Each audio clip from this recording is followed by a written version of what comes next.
Colleagues, I'm going to adjust my earlier comment about out-of-order items one additional time, again, due to a scheduling concern. So we're going to move to issue 18, which is the No Place Like Home initiative, and that's on page 21.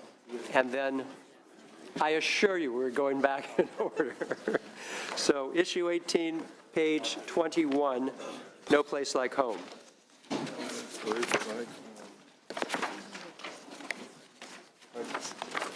door piece. She tapped her slippers together. And it worked.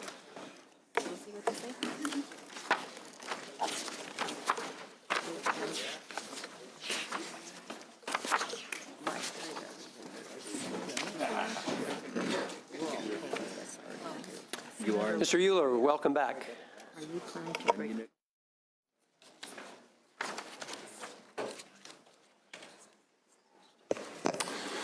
This is the No Place Like Home initiative. It's comprised of several components, all aimed at alleviating homelessness across the state. The primary component is a $2 billion revenue bond that would be backed by funds received by the Mental Health Services Fund, which receives revenues from a personal income tax on millionaires approved by voters by Prop 63 in 2004.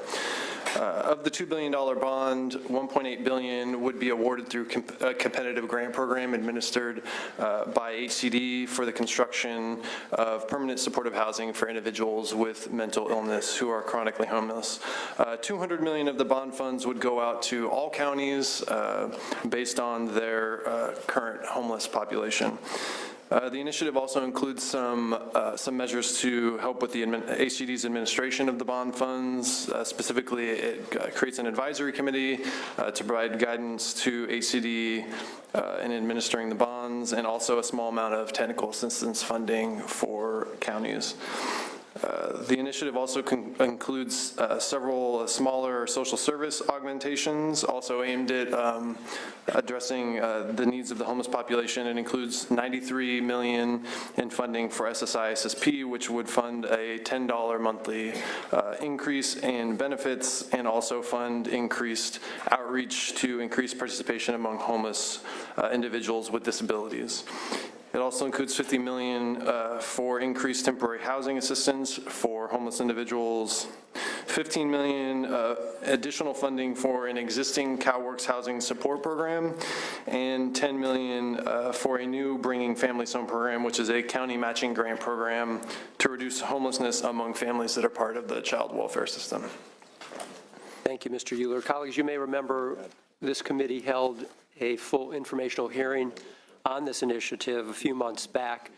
Senator Steinberg was here to present, along with the pro tem Kevin DeLeon, partners in bringing this forward to us. We had also announced this to the public in a bipartisan fashion our first week back in January. So recognizing the seriousness and the ongoing phenomenon of homelessness in California, this proposal attempts to follow the success of a model that Senator Mitchell brought back to us from the state of Utah, concept being housing first, that for all the many reasons, and there are few people out on the streets with similar stories, nearly each unique, that for whatever reason someone does find him or herself on the street, that there's data that shows we can best address those needs once we stabilize someone under a roof. So whether it's substance abuse of one kind or another,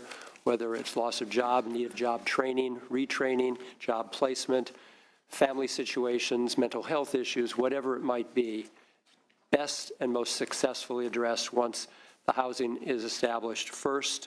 Otherwise, as we've been doing up until now, putting out significant amounts of money to deal with those problems, but not making much progress in it because until those problems are addressed, lives are not stabilized.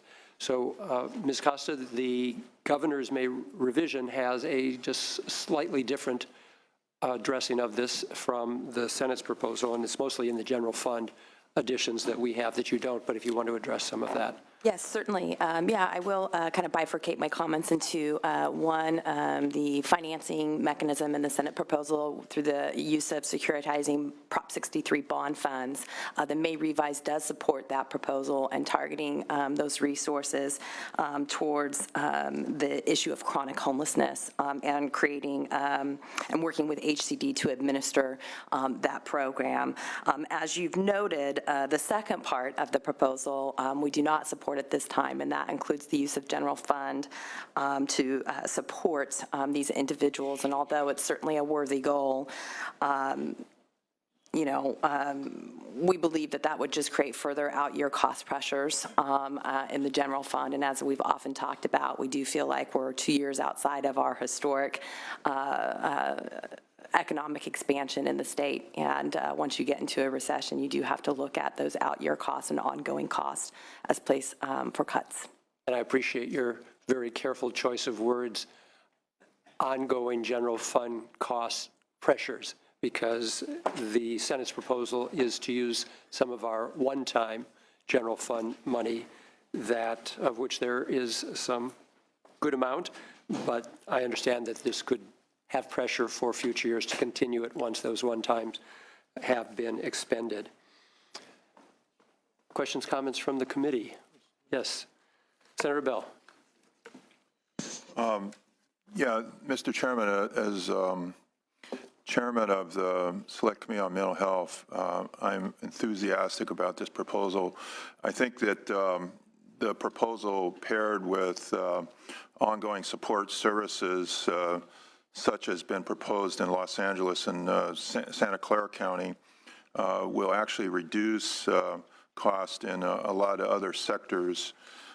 We have, both counties have a study that was done by the same group analyzing, literally 10,000s of homeless people over a period of time, and we both discovered the same thing, that housing first, using that as a model with supportive services will drive down costs in healthcare, social services, especially incarceration costs.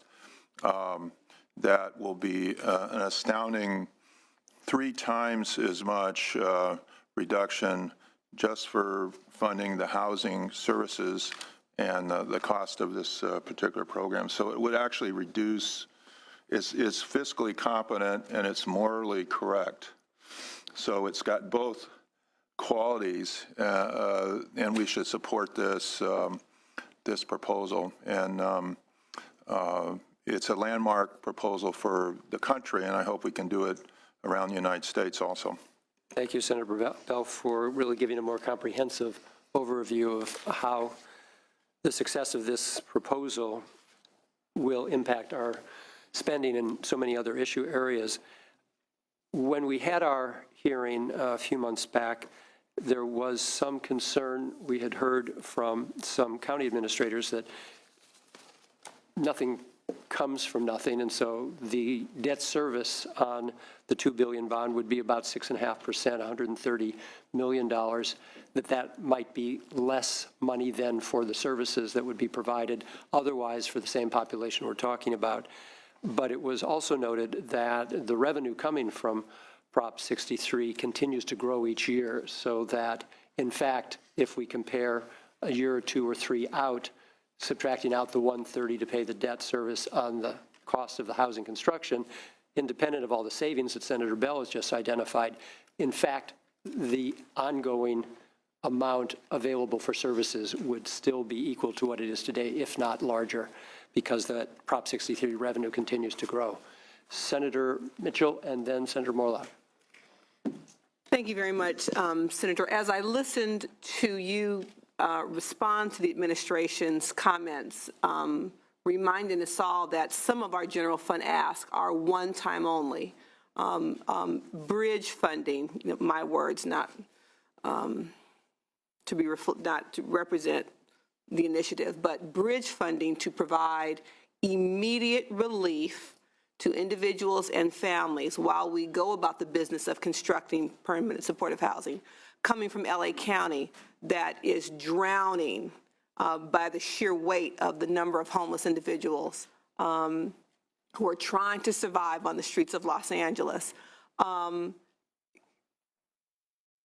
Should I conclude from your remarks that the administration would not be supportive of the one-time investment as reflected in this proposal? Thank you, Senator. Yeah, I would note, as I did in my comments, that right now conceptually we are in support in the May revise of the 63 securitization portion of this proposal. We do not support the second portion of the proposal, which includes. Even those dollars that are very clearly identified as one-time only? That's correct, Senator. Thank you. Thank you, Senator Mitchell. And just for those who may not be following the program here, some of those one-time costs include $50 million general fund over a 2-year period for SSI outreach to increase participation among homeless individuals with disabilities who would otherwise qualify but may not even know that they are due these SSI federal funds. And then also the $50 million general fund, one time over 4 years for temporary housing for homeless individuals as we construct the housing benefiting from the securitization of Prop 63. Senator Morlock. Thank you, Mr. Chair. I was with Senator Mitchell in Skid Row when we introduced this item in January, and I appreciate the comments made by Senator Bell. We're wearing our green ribbons today for Mental Health Awareness Day, so I echo his remarks. So I'll be supporting this item. But Mr. Chair, we still need details. So do we have a date of when we can review the actual initiative and all the components so that we can provide maybe some insights from our own backgrounds in dealing with mentally ill homelessness in our own districts? Mr. Euler, can you help us out with an answer to that? Greater details, specifications as to how the proposal would unfold. What the timing of the securitization, the selling of the bonds might be. I know the governor also has, is it about $270 million in the About $267 million. $267 million for specifically. Bob, I'm assuming, Mr. Chair, that this is moving from a bill that Senator DeLeon was going to carry to now a trailer bill, so we're shifting it over. When will that trailer bill be available for our reading pleasure? Either one. I'm not certain, I can't give a certain answer. It's our understanding that the trailer bill is forthcoming within the next week or so. Perhaps the administration has more information.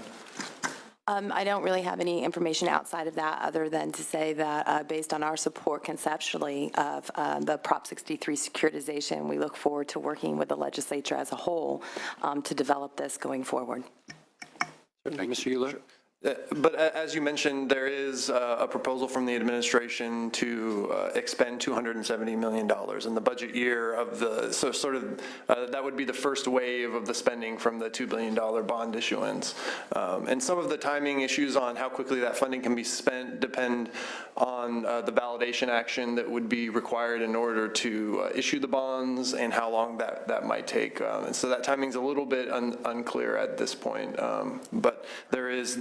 Any assumption that they're going to issue the full amount the first day? I mean, you could make this, you know, be using it over a period of time because you can't build everything in the first year, right? So that's right. I believe the bonds will be issued in phases as the funding can be awarded. So the 267 is predicated on what amount of debt?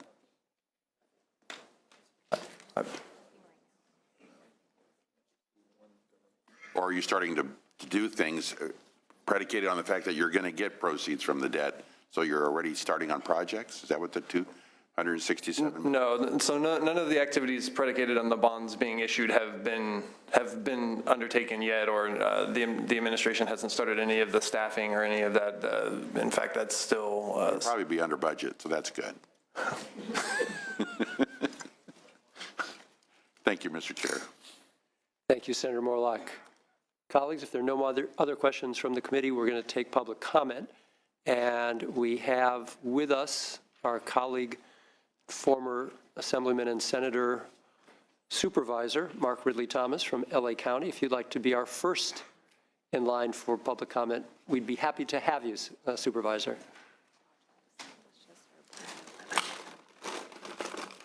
You can come up here. Well, thank you very much, Mr. Chairman and members of the committee. I'm delighted just to have the opportunity to address you, and to be back and to greet former and current colleagues. I'm here representing the Los Angeles County Board of Supervisors. Since I was run out of the state capitol, I went down to Los Angeles and found a job. It's the best I could do, Mr. Leno. And so we are here. I hear you're doing well. Thank you very much. We'll see as it relates to the disposition of this matter. I'm just here to represent an issue that is morally compelling, and it's one that we all have concerns about. Senator Bell's comments strike a personal note. Senator Mitchell's advocacy is one that I clearly embrace.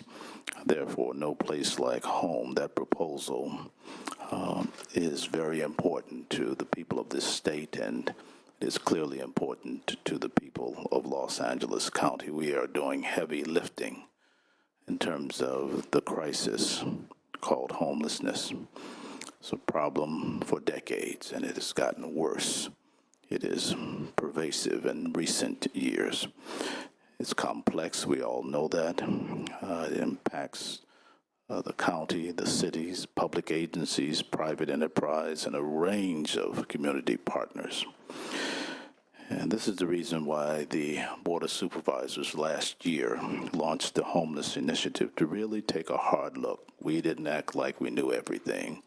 We decided we're going to educate ourselves, because it was so necessary to really get our arms around why this problem was expanding so widely, so deeply, so quickly. So we launched and set up the Office of Homeless Initiative and held 18 policy summits involving a range of stakeholders, and we focused on formerly homeless individuals and adults, children, families. We looked through an extensive process, some 25 county departments, 30 cities, hundreds of community organizations stepped up to try to learn what we are dealing with. And we did that because we knew that it was important for us to do so. And Mr. Chairman, may I say, we looked at the issue of preventing homelessness, subsidizing housing, increasing income, providing case management services, and creating a coordinated system. And add to that, increasing what we know to be important, affordable and homeless housing. Now, you'll want to know that the launch of this initiative has entailed many steps. So the Board of Supervisors allocated $100 million in one-time funding, while emphasizing the critical need for ongoing, and every single member of the board, irrespective of political affiliation, party affiliation, recognized that one-time funding, although laudable, was simply insufficient.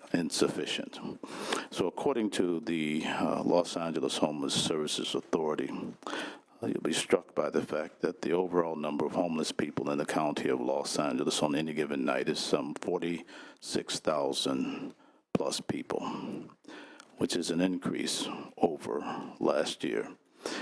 And what's even more disturbing is the tents and the vehicles in which people are living. It's increased by 20% from 2015 to 2016, Mr. Chairman and members. A staggering 123% from just 2013 to 2016. So no place like home is just fundamentally important. There's no way to deny it, no way around it. The data in the state of California suggests there's 119,000 homeless persons. And we can and should do better. It's an excellent start. I commend it, and want to simply say to you that It will do some good, but it will not help us do all that we can do in the face of a worsening crisis. That's the message I want to leave with you. This has to be a start. You will hear from the County of Los Angeles a cry of urgency that says that we need your help in allowing us to do what we need to do. We've polled extensively, and we've essentially learned from the people of the County of Los Angeles that homelessness is a top-tier issue, second only to jobs and the economy. Now, Mr. Chairman, when we first arrived here in 2002 as Assembly members, I had more hair then. I notice yours is still black. I have a need to have a conversation with you about that. But the bottom line is simply this. Transportation was the top tier issue then. You recall when they took us to our freshman orientation. Homelessness is the issue that's driving people's conscience, that's stirring their spirits and causing us to know what we need to do.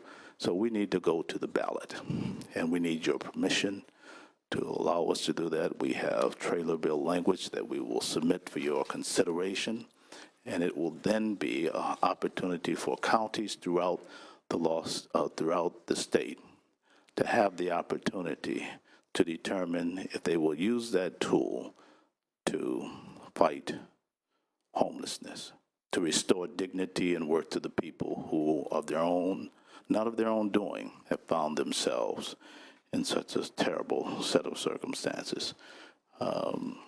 We know that no place like home may generate as much as $250 million annually for the state. The County of Los Angeles alone requires some $450+ million in order to address its crisis. $250 million statewide, no place like home, LA County, $450 million just to deal with its crisis. So I salute the President Pro Tem for his leadership, members of the Senate, members of the Assembly, members of both parties who get this. We simply say thank you for your vision, your time, and your commitment to helping us resolve the issue of homelessness in the state of California. We thank you. Thank you, Supervisor, for joining us today and for all of your sincere efforts, and I know along with your colleagues on the Board of Supervisors in Los Angeles to address this. Thank you. Please share our greetings with them. Good afternoon. My name is Andy Madera. I'm with Eden Housing. We're a non-profit affordable housing developer, manager, and community service provider. We operate in some 19 counties across the state. I'll be quick because I know there's a long line behind me, and I know we want to get to that yes vote as soon as we can. We're obviously here to support this bill. We, again, provide about 8,300 units across the state. Many of those properties have MHSA units serving people who were formerly homeless, who are struggling with mental health issues. And we know from our experience that once people are housed who were formerly on the street, they are successfully able to transition to stable housing when we match them with housing and match them with services.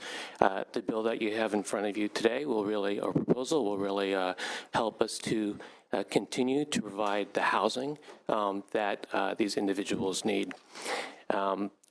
We work in Marin County, where we have folks who are living in MHSA units, San Joaquin County, Santa Clara County, really all across the state. We currently have a project that we are actually leasing up in Hayward, 150 units of affordable housing, which includes MHSA units. We're doing a lease up for those 150 units. We have cut off our applications received of, I think it's 4,500 applications. So the need is great, and with this proposal, the $650 million that's also additionally proposed by the governor and the buy right legislation, all those will help us to increase production of affordable housing. Thank you. Thank you. Before we continue, if we could please have a show of hands, those who would like to speak publicly on this item. So we've got about 20 people or so. We'll be here till 2 o'clock just on public comment if we all go as long as the first speaker. So if you could please keep it to about a minute, it'd be very much appreciated. Mr. Chairman and members, Kendra Harris with the League of California Cities. We're pleased to support this proposal. We were early supporters of the proposal when it was released in January, and we're pleased that the Senate is focused on this issue, as well as the governor adopting it in his May revision, and we'd like to see it move forward. Thank you. Great. Thank you, Ms. Harris. Good afternoon. My name is Anna Hasselblad with the Steinberg Institute. The Steinberg Institute is a proud sponsor of the No Place Like Home budget proposal. The Mental Health Services Act was written with the intent of reaching those living with serious mental illness, especially those experiencing homelessness. Capitalizing on Prop 63 revenue to create bond funds for permanent supportive housing is a smart investment that will create an infusion of dollars at the local level. It is estimated that the $2 billion in bond funds can be leveraged 4-to-1, resulting in a potential $10 billion investment in housing and supports in California. Further, we know that Prop 63 funded permanent supportive housing results in improved outcomes and cost savings in decreases in public services of up to 70%.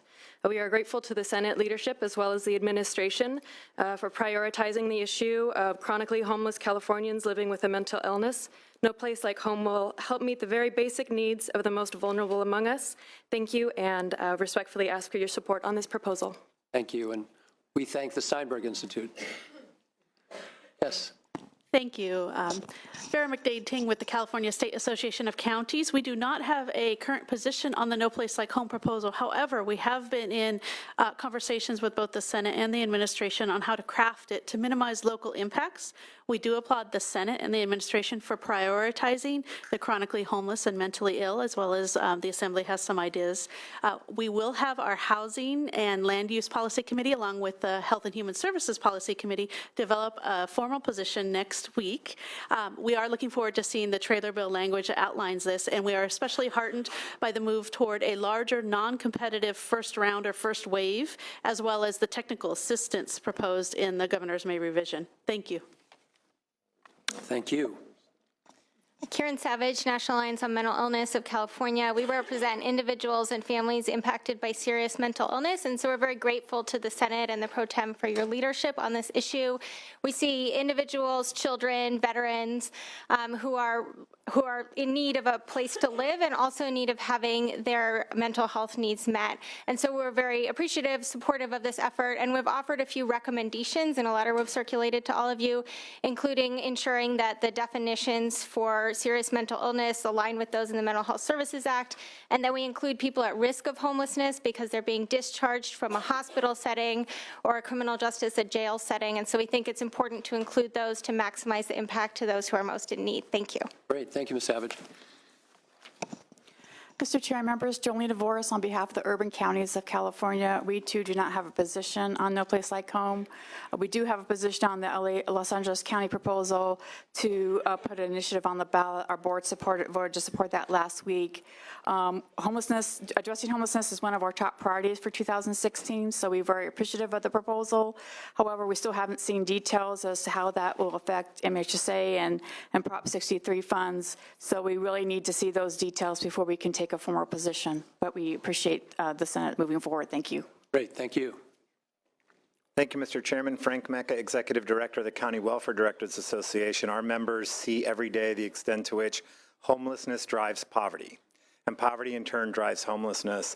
We're particularly appreciative of the investments in the initiative related to vulnerable populations in the CalWORKS program and the child welfare system and SSI recipients. We think they're critical investments to help end the dual scourge of poverty and homelessness. Thank you, Mr. Mecca. Mr. Chair, Mike Carroll with the Western Center on Law and Poverty. We're very appreciative of the Senate coming forth with the No Place Like Home initiative, and want to thank the Pro Tem in particular and his staff for all the hard work that they've done. I'd like to make just two very brief comments about the Department of Finance's proposal. One is that, or their comments about the funding. One is that the cost of doing nothing is extensive and ongoing. By not helping people get out of their homeless situations, we cost millions of dollars to our state for Medi-Cal costs, for emergency medical technicians, for law enforcement, all having to not provide the housing and the services that we need. We need to take account of that. Second, we are strongly supportive of the SSI advocacy proposal in this plan. Without money, as Mr. Mecca said, poverty drives homelessness. More income reduces the level of poverty of these individuals. It will increase by millions of dollars the amount of money that we draw down from the federal government in federal SSI dollars. We strongly support the proposal and urge its passage. Thank you, Mr. Harold. Good afternoon. Kirsten Barlow with the County Behavioral Health Directors Association. Happy Mental Health Month. And thank you for all of you who are supporting the movement of mental health by wearing your green ribbons today. Just wanted to thank the Senate and Steinberg Institute for its leadership in really prioritizing and thankfully a good economic year the issue of affordable housing and really taking a look at the needs of people with serious mental illness. We would urge you, though, to go further in the sense that the $2 billion Prop 63 funded proposal, we appreciate is now split into some components where a portion would be for capital projects. In other words, you're going to build a building or rehab a unit. However, not all Californians with serious mental illness need a new unit to be built in order to have access to housing and to get off the streets. Really, what we hear time and time again, particularly from the majority of our members who are small counties, is that the lack of affordable housing is really a major issue. So the ability to use those bond proceeds for things like subsidies to help pay the cost of rent, utility costs, move-in costs, security deposits. Those are really practical things that Prop 63, unlike our Medicaid funds, can actually be used to support people with. And we would urge you to increase from $200 million to a larger extent of that $2 billion package, the ability for all counties to be able to support people with mental illness. Thank you. Thank you, Ms. Barlow. Kim Lewis, representing the California Coalition for Youth, which is an organization representing runaway and homeless youth providers across the state. And we're pleased to support the Senate's efforts to address homelessness and would really encourage you, as you're drafting the trailer bill language, to look at calling out, as in Prop 63, there was some language around programs and services for transition-age youth, 16 to 25, as well as transition-age foster youth. We really want to make sure that these youth are also included because a lot of unaccompanied homeless youth do have mental health needs and do need to be met by this proposal. Thank you. Thank you. Thank you, Mr. Chair and members. Andrew Shane from the California Association of Food Banks and also representing Californians for SSI, more than 200 organizations statewide. We thank the Senate, especially the Pro Tem's office, for coming forward with this. And just to echo the comments made by Senator Bell as well as Mr. Harold on the ability for this package to produce cost savings, as well as to note the cost of inaction. I would say from the food bank perspective in particular, we know that we're seeing folks who are on SSI because of the dramatic cuts to this program, which is $77 a month. Folks are now living at 90% of the poverty level. They are at greater risk of homelessness and recreating this cycle. And food banks have been called to feed them, especially over the past 6 years as these cuts have taken place. Thank you. Thank you, Mr. Shane. Thank you, Mr. Chairman. Rusty Seelix, California Council of Community Behavioral Health Agencies, Mental Health America of California, and the much less illustrious co-author of Prop 63 together with Senator Steinberg. And I want to start by saying that when we were writing Prop 63, a bond measure like this was absolutely something we contemplated. Our highest priority was to get people off the streets. The most disabled people with mental illness who were homeless due to the neglect of their mental illness, estimated to be 1/3 of the homeless, was our highest priority. And obviously, if we're going to reach that population, we need to provide housing for them. And this concept is certainly something that is very timely and appropriate.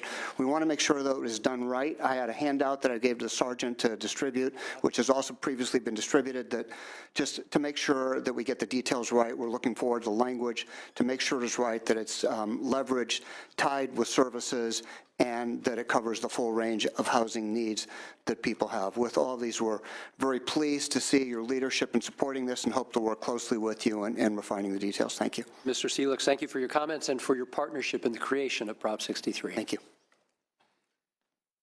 Hi, my name is Robert Cope. I belong to a DOC, but was a disabled rights group here in Sacramento. Shock was a homeless organizing committee, Sacramento Homeless Organizing Committee. There's only one thing wrong with this bill. It should have been done years ago. And I hope my senator who's on this committee support is Senator Pan. And what Mr. Bell said, I agree with everything he said. This will save money in the long run. Thank you. Thank you, sir. Good afternoon. My name is Jennifer Greppy, and while I have the Parent Voices t-shirt on today, I'm here to talk as a citizen of California and to really speak on behalf of my brother, who is severely mentally ill, suffers from bipolar schizophrenia, and having a home for him would be life-changing, not only for him, but for our family. He currently is living on $300 in general assistance every month and $100 in food stamps. We have gone through a very, very long process of trying to get him approved for disability. He is in the process now, and because of the advocacy programs that are available, he is getting some support to hopefully make that happen. But when he's going from jail cell to county hospital to park bench to somebody's couch, it makes everything just so much harder. And we really he wants a home. We want a home for him. So thank you, Senate, for this proposal. Thank you. Thank you. Mr. Chairman, members of the committee, Christy Balma here on behalf of the California Health Plus Advocates, an affiliate of the California Primary Care Association, your nonprofit community health centers and clinics that serve 1 in 7 Californians. We just want to acknowledge the work that's gone into this proposal and express our strong support. And we look forward to engaging in the details of the proposal as we recognize that community health centers play a vital role in the caring for and support of the homeless community. So we urge your support. Thank you, Ms. Balma. Yes, Mr. Chair, members, Roxanne Miller, representing the Mayor, City Council, City of San Jose. We are very much in strong support, have engaged with those who are putting it together. We are filing our position at the home base, one of the most significant proposals to come around in a long time, and we join in urging your support and engagement as the language evolves. Thank you. Thank you, Ms. Miller. Anybody else before we close public comment? Thank you for all those who shared your thoughts with us. I have one question for either Mr. Euler or Ms. Costa. And one of the comments from the Steinberg Institute reminded me that when we had our informational hearing, there had been mention of a potential leverage of either private or federal funding to augment that which we would benefit in the securitization of the Prop 63 $2 billion. It was mentioned potentially 4 to 1. Can you, either of you, speak to what the potentials are for matching funds? I can't give you a specific leveraging ratio, and it probably varies by each project, but I can speak to sort of some of the mechanics and abstract of how the funding is proposed by the administration's proposal of spending the first $267 million to leverage some federal funds, particularly low-income housing tax credit, 4% credits, which currently at present are going, sort of the federal allotment of them is not being fully utilized in California in the last few years. These bond funds could be coupled with some of those credits. And in fact, I think HCD has proposed to administer the program in a way that is essentially intended to pair with those credits to draw down those additional federal funds and to help supplement the state's spending. That's what I was looking for. Thank you, Mr. Euler. Anything else, Ms. Costa? And then we'll get to Senator Bell. I would just concur. I think that, still many details to be worked out, but there is possibility, depending on the project type, to utilize other funding sources. Thank you. Senator Bell. Just that when we looked at this tax credit issue, we have some tax credit language that we want to put in the budget. That language is put in the budget, and a secondary tax credit legislation is approved, the same one that the two bills the governor vetoed last year on housing. The governor said, let's work on them and get them in the budget. Coupled with No Place Like Home, those tax credits would generate about, for every dollar we invest in No Place Like Home, about $3 of federal funds. So it's quite clear that there's an opportunity that if we want to take it, it's there. So let's sort of take the opportunity. We have analysis of all this in the Transportation Housing Committee's reports on these bills. So, and Government Finance Committee bills reports also for those on that committee. So thank you. Thank you, Senator Bell. So it really does underscore that we're going to have access to significantly more than the $2 billion, which was part of the impetus for us to have moved forward this in our public announcement back in January. So there is a motion to approve the Senate's No Place Like Home initiative by Senator Wolk. If there are no other questions or comments from the committee, we will call our roll. Leno? Aye. Nielsen? Allen? Anderson? Bell? Block? Glazer? Hancock? Mitchell? Monning? Morlock? Wynn? Pan? Pavley? Roth? Stone? Wolk? I think we have 11 votes. We're going to keep the roll open because clearly there are members who are out of the room. Could you reopen the vote on this one? I'd like to switch from item no on the Okay. Office of Emergency Services, that capital outlay. Right, okay. I'd rather bargain for a position of yes than no. All right. Colleagues, before we return to our regularly scheduled program, there's a request to lift the call. Lift the call on issue 16, which is the Office of Emergency Services, please.